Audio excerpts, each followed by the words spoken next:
This is the before shot. After a good bit of time, I'm finally getting around to, weather-wise, health-wise, time-wise, installing the treads and kickers on the attic stairs. And the stairs themselves, the treads, will be hardwood to match what is our current floor. And then the kickers will be a white paint grade wood, and I'm putting a cove trim piece between the two. Alright, so getting started on it now, and should go all the way up, make the turn, and then meet with the attic. I had to put a little fill strip in there, which will match color in a minute, and I got some overspray there I got to take off. But I also had to bring the edge of these stair treads up just a little bit for the kicker board. It didn't quite meet where it was supposed to, so I went ahead and did that, notched them in. They are both glued and, as you can see, screwed in. Floor squeaks bad. Alright, so the rest of the stairs, both the kickers and the tread subfloor, are all glued and screwed down already. So I'm going to go ahead and put this piece in with some glue.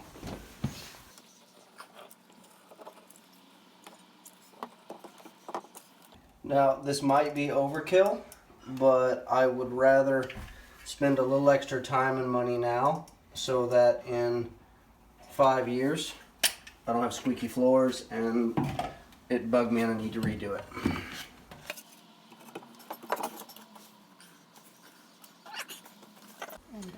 Alright, so I'm a little overboard here. I'm using deck screws, but it's what I got. I don't have interior the hex drive wood screws for the subfloor, so I got deck screws. I got a whole giant, like 10-pound box of them. I'm going to use them for this because I'm not building decks anytime soon.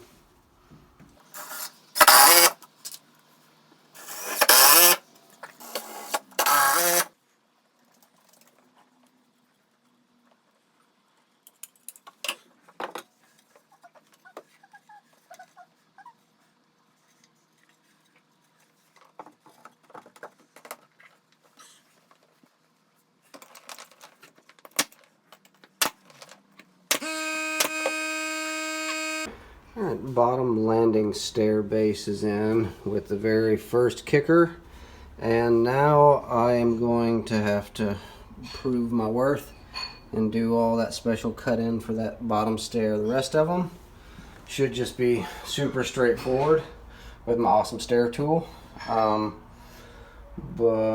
the first one's kind of a beast. First stair is cut with all those crazy sort of cut-ins, and I have got the adhesive down and we're ready to go. Okay, you're gonna have to forgive me, I do not have an assistant to film with. There, that's in good and tight. That's in.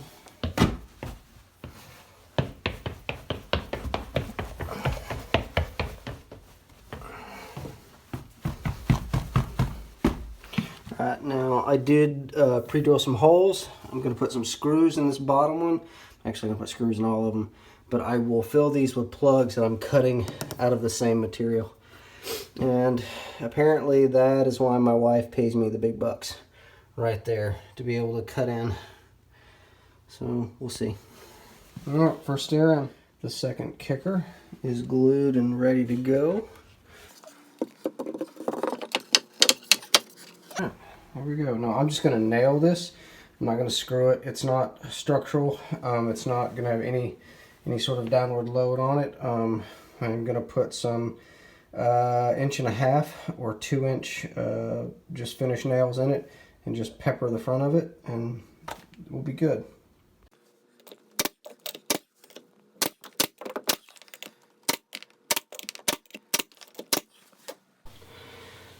So I alluded to this stair tool earlier. Let me go through it real quick. There's a couple of different ways to do stairs. Some people lay their stairs down first and then cut these to meet it. I don't do that. I put a pocket in my stairwell and then I lay these trim boards in first, and then I build the stairs to them. And the easy way to do that, and if you're going to remodel stairs, that sort of thing, hi Truffle, hi, he's a good girl, is using a stair tool. And you can try to get the sides of your stairs with a big square, but it just takes a really long time. The way to do it is to have two different angles not in parallel, and they give you the exact measurement. I didn't think of this. This is actually a commercial version. About 35 years ago, I worked with a trim carpenter that had made his own, and with like wing nuts and stuff, and it was magic way back then. The quickest and easiest way to do it, and you do this for both the stairs and for the kickers. So you put it in. Now you mark your top. As you can see, I just put this in backwards. So you mark your top. Your top is also your stair edge. You put that in. Put that in. Get both of them nice and loose. Square the first one, and then come back over here.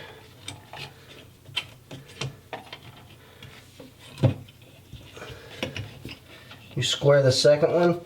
And so we'll go outside and I'll show you. You put this on the stair tread just like it is, with the bottom on the bottom edge of the stair tread, and guarantee that you're going to have a stair that just slides right in. And Truffle's here to help. Truffle's a joiner dog. Yeah. No. Okay. So a note or two about the materials we're using. We picked up this bamboo tread at our Second Use, which is an architectural salvage shop here in Seattle. My wife decided we were going to stop by Second Use to pick up maybe a cabinet for the bathroom, and instead we picked up 15 slats of bamboo stair tread, already finished, already stained. Now it's 6 foot long. I think we ended up paying like $36 a stick. So for $36 we get 2 treads out of it plus some extra, so that I can cut plug holes. And that was cheaper than going to Home Depot and getting the like 3 foot oak ply that I would have to stain and poly. So I'm really happy about that. And the color matches fairly well. Now the kickers are all from Home Depot, and they're just finger joint poplar. So you can see here's what the inside of the treads look like. I've got the stair turned over upside down. That way when I use the saw, it doesn't mar the pretty pre-finished surface. But here we've got the back side of the stair, not the front side. And you line it up, and if you look here, I mean, so this is from the previous step, the first step. It's not square, and if I would cut it square, then I would have a gap of almost 1/8 of an inch there. So what I'm going to do is I'm going to burn a little bit of that stair on both sides. Now you could use a pencil, but don't. Use a knife, a marking knife, or in this case my trusty pocket knife. Just mark both sides, and remember which side you want your kerf on, because we've all cut to the wrong side. And then after you do that,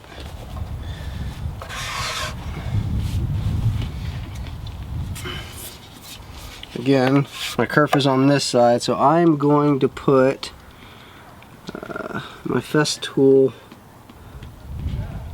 fence right there.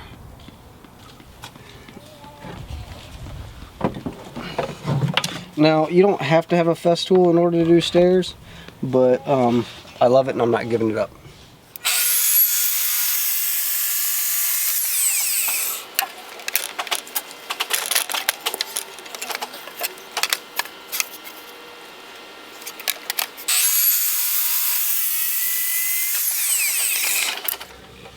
Alright, so this is no test fit or anything, first time in, and look at that. no gap. So the stair tool, oh, hi truffle, I'm gonna help some more. The stair tool again is the reason that you get this first time nice and quick. And also when you want to do your kicker, oh hi Brody, I got 2 helpers on the stairs. When you want to do your kicker, you do exactly the same thing. You set it in, you get your angles, you go and you cut it real quick, you put it in, and then you mark again with a knife on the top if you need to trim it down.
Quick tip for measuring this this cove under the stairs, whether you're doing cove or you're gonna do quarter round or any sort of trim, you use the very same stair tool. And what I do is tip it out on either side, and I get it right up in the corners of under the stairs just to measure it and show. And then I take it back, and I've got 2 points on the piece of trim that I can just mark and go, and that way I'm not having to run back and forth to the saw. For the cove molding underneath the tread and in front of the kickers, I had to switch to a different gun to get in there, and I'm actually going to use staples instead of nails. It brings up one quick thing: always oil your guns. I always put 3 or 4 drops in before I start them every single day. And I actually have a couple of these bottles. I have one in the nailer box and then one in the garage. I mean, this is a Campbell Hausfeld that I think I have been running for like 15 years without issue. Again, I don't use it every single day, but it sees a fair share of use. I probably put 6 or 7 of these boxes through, plus another set of nails, and you just gotta oil them. And you may have seen this in some other videos, but for quarter round and cove, man, a little miter box saw is absolutely the fastest thing in the world. You can bring it right up to where you're working, and you don't have to run back and forth. You don't have to crank on the power miter box or anything. It's a couple of strokes and it's done. And if you need to take a little off, you can do that.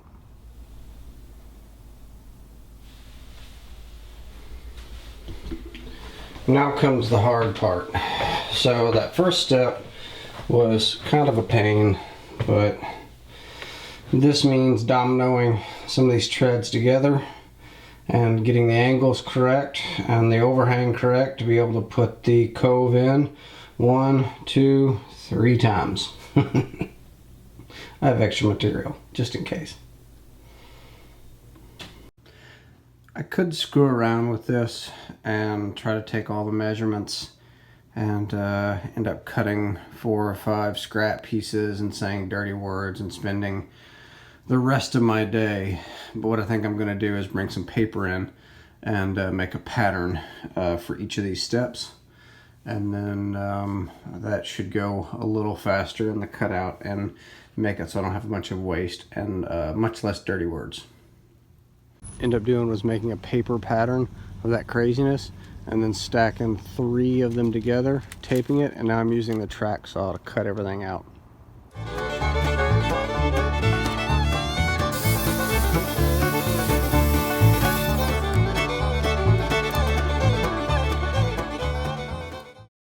Alright, so test fit, again with the pattern, end up cutting it into 3s, and what I'm going to do is use a biscuit joiner. I thought about using a domino joiner, But I think I'm gonna drop the biscuit about 1/8 of an inch and just put biscuits in it. And then screws, of course, but let's see. So first piece was okay. Second piece, good. Third piece is the complicated, easy cut one. There we go.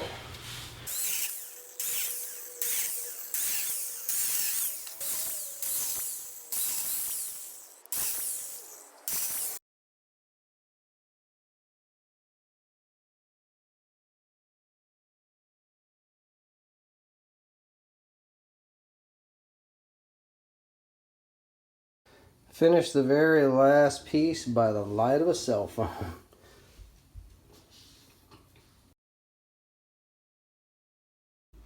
Alright, so this is the third morning. As you can see, I'm not dressed for stair work. I'm on my way to my regular job.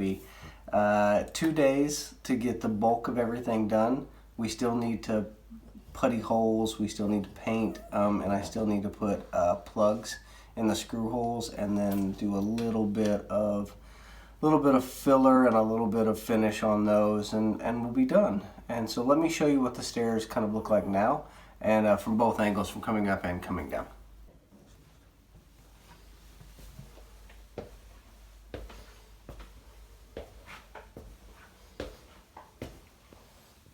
Treads the turner in. We'll be putting a little bit of quarter round in here, just to match everywhere else. Right there, that still needs putty.